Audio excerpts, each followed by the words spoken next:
नमस्कार दर्शकों, जय श्री कृष्ण, राधे राधे। दर्शकों, हमने मेष लग्न से लेकर तुला लग्न तक की चर्चा कर चुके हैं। ये जो यात्रा सीरीज हमारी चल रही है, इसी क्रम को हम आगे बढ़ाते हुए आज हम वृश्चिक राशि के ऊपर चर्चा करेंगे कि वृश्चिक लग्न वाले जातक का स्वभाव कैसा होता है, उनका जीवन क्रम कैसा रहता है, कैसे होते हैं वृश्चिक लग्न वाले लोग। तो दर्शकों, हमारे साथ पूरे वीडियो में बने रहिएगा और वीडियो पसंद आने पर लाइक जरूर कीजिएगा, सब्सक्राइब कीजिएगा। दर्शकों, वृश्चिक लग्न, स्कॉर्पियो, बिच्छू, ये जो लग्न है मंगल प्रधान, और मंगल प्रधान लोग जैसे कि उसका स्वभाव होता है अग्नि तत्व, लेकिन ये जो लग्न है वो जल तत्व लिए हुए। तो यहां अग्नि भी है और जल भी है, और इन दोनों का समावेश व्यक्ति के जीवन में उग्रता देता है, लेकिन एक जोश देता है, काम के प्रति कर्मठता देता है, उस ऊर्जा को संतुलित करके एक दिशा प्रदान करता है। ऐसे लोग धुन के पक्के होते हैं। किसी कार्य में लग गए, किसी भी क्षेत्र में लग गए तो अपना संपूर्ण झोंक देते हैं उस कार्य के लिए। तो आज हम बात कर रहे हैं वृश्चिक लग्न के ऊपर।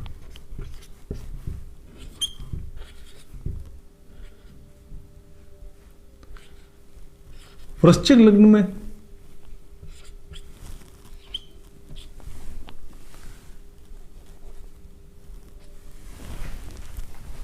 विशेष रूप से मंगल बली होता है और शुक्र उसकी शक्ति होती है, आकर्षण शक्ति इनमें लोगों, ऐसे लोगों में होता है। पत्नी सुंदर मिलती है और वृश्चिक लग्न वाले लोग, रंग साफ होता है, गेरुआ रंग होता है, चेहरे में एक आकर्षण होता है, तेज होता है, आंखें लाल होती है, उग्रता होती है, गंभीर नजर आते हैं ऐसे लोग। परिवार बड़ा होता है, कुटुंब होता है, और बुद्धिजीवी परिवार में जन्म लेते हैं। अधिकतर देखा गया है कि वृश्चिक लग्न वाले लोग का जो परिवार है शिक्षा के क्षेत्र में जुड़ा हुआ रहता है। उसके परिवार में पिताजी, दादाजी या माताजी शिक्षित होते हैं, और परिवार में बुद्धिजीवी समझदार लोग पाए जाते हैं। ऐसे लोग पराक्रमी होते हैं, कर्मठता से काम करना पसंद करते हैं, लेकिन कभी कभी अगर ये किसी कार्य में लग गए तो तन्मयता से करते हैं, लेकिन उनमें आलस्य बहुत जल्दी भी आ जाता है। काम में करते रहे तब तक वो उसे करेंगे, और जो ही उसे ड्रॉप किया तो एक लंबा आलस्य लेंगे, अपनी लंबी छुट्टी बनाएंगे। ये होता है वृश्चिक लग्न। कंजूस प्रवृत्ति के होते हैं, खर्चा करना कम पसंद करते हैं। संतान से इनका एक वैचारिक मतभेद रहता है। संतान से हमेशा एक तनाव की स्थिति बनी रहती है, और संतान भी, दोनों में प्रेम है, लेकिन पास बैठने पर एक तनाव सा माहौल बन जाता है इनके, वो होता है। लेकिन एक बात देखी गई है, संतान के बीच में भले ही मानसिक मतभेद रहे, लेकिन दिल से इज्जत करती है संतान, समर्पित होती है, पितृभक्त होती है। भले ही इन दोनों के बीच में विचार ना बने, लेकिन अगर कोई तीसरा पिता के लिए कुछ कह दे तो वो सहन नहीं कर पाता है, आउट ऑफ कंट्रोल हो जाता है। शत्रु पर विजय प्राप्त करने में सक्षम होते हैं, क्योंकि मंगल इनके षष्ठ भाव में षष्ठेश है, और लग्नेश भी है और षष्ठेश भी है।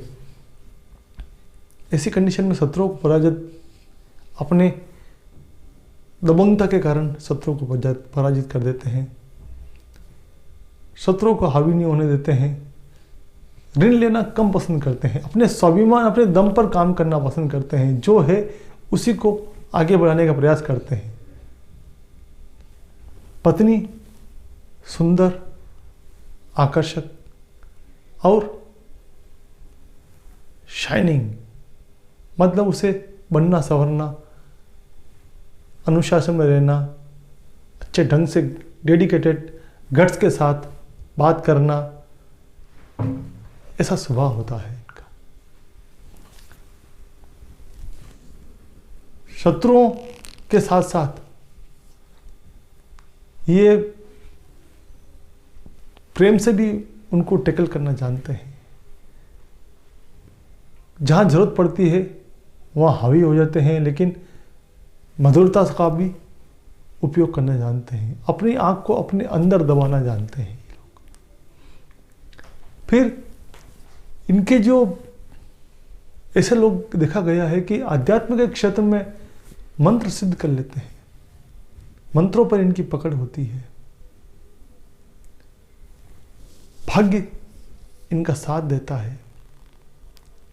अगर चंद्रमा की कंडीशन अच्छी है, क्योंकि चंद्रमा भाग्येश है और वो बहता हुआ पानी है, मतलब अगर चंद्रमा केंद्र में या त्रिकोण में बैठा हुआ है, लग्न में बैठा हुआ है, हालांकि लग्न में यहाँ पर ये नीच का हो जाता है, लेकिन भाग्येश है और भाग्येश का केंद्र में आना शुभ माना गया है। किस्मत ऐसे लोगों की साथ देती है। अगर चंद्रमा 6 और 12 में चला गया है तो चंद्रमा को बल दे देना चाहिए, उसका रत्न धारण कर लेना चाहिए, मोती धारण कर लेना चाहिए, शिव पूजा करनी चाहिए। सूर्य ऐसे लोगों का देखा गया है कि प्रशासनिक क्षेत्र में जुड़े रहते हैं और इनके जो मित्र हैं वो भी प्रशासनिक लेवल के या सरकारी तंत्र से जुड़े हुए लोगों से इनकी मित्रता अच्छी रहती है। मैनेजमेंट के क्षेत्र में भी ये नाम कमाते हैं। मैनेजमेंट करना, किसी भी कार्य को व्यवस्थित तरीके से करना इन्हें पसंद है, लेकिन अच्छा खासा पैसा कमाने के बाद भोग विलास की ओर भी इनका रुख रहता है। अपने जीवन को जो अर्जन किया है उसे व्यवस्थित रूप से खर्च करना और उसका सही उपयोग स्वयं पर करना, ये लोग जानते हैं। अब हम इनके कारक ग्रहों के ऊपर भी हम चर्चा कर लें तो गुरु और शुक्र, ये दो ग्रह मार्केश बनते हैं। मंगल को बल देना चाहिए, मंगल लग्नेश है और षष्ठेश भी है, लेकिन लग्नेश होने के कारण इसके रत्न धारण कर सकते हैं।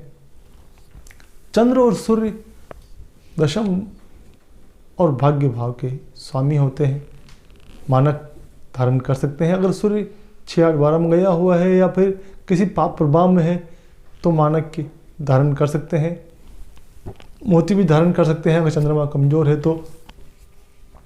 बुध इतना प्रभावशाली नहीं है, अष्टमें से और एकादश भाव का स्वामी है, तो बुध के लिए रत्न धारण न करके गणेश जी की पूजा या विष्णु सहस्त्रनाम का पाठ, विष्णु जी की आराधना आप कर सकते हैं। शुक्र यहाँ पर इतना कारक नहीं माना गया, शुक्र रत्न का रत्न धारण नहीं करना चाहिए क्योंकि वो द्वादशेश और सप्तमेश है। शुक्र के को ज़्यादा बल देना नहीं चाहिए, ऐसा करने पर खर्चों में वृद्धि होती है और बीमारियों में भी पैसा जा सकता है। तो दर्शकों, आज हमने बात की वृश्चिक लग्न के ऊपर। शनि केंद्र का स्वामी है और तृतीय भी है। शनि की पोजीशन और किसी ज्योतिष के परामर्श करने के बाद उसके रत्न धारण करने चाहिए। तो आज हमने मोटे रूप से वृश्चिक लग्न के ऊपर चर्चा की कि वृश्चिक लग्न का स्वभाव कैसा होता है, जातक किस तरह से होते हैं। तो इसी तरह हम अगले क्रम में बात करेंगे धनु राशि के, धनु लग्न के ऊपर, और धनु लग्न का स्वभाव कैसा है इस पर भी हम चर्चा करेंगे। दर्शकों, कोई भी रत्न धारण करना है या कोई भी उपाय करना है, ज्योतिषी परामर्श कर लेना चाहिए, क्योंकि कई बार जो ग्रह यहाँ मोटे रूप से सही नजर आता है, नवमास में उसकी कंडीशन क्या है, वो किस स्थिति में बैठा हुआ है, लग्न में भी उस भाव का स्वामी कहाँ बैठा हुआ है, 6, 8, 12 में तो नहीं गया है, सूर्य के साथ अस्त तो नहीं हो गया है, पाप प्रभाव में तो नहीं है, इसका भी अध्ययन कर लेना चाहिए। इसके बाद ही उपाय करने चाहिए। तो दर्शकों, हमारे साथ वीडियो में बने रहे, पूरा वीडियो देखा इसके लिए सहृदय धन्यवाद। वीडियो पसंद आने पर लाइक जरूर कीजिएगा, सब्सक्राइब कीजिएगा। जय श्री कृष्ण।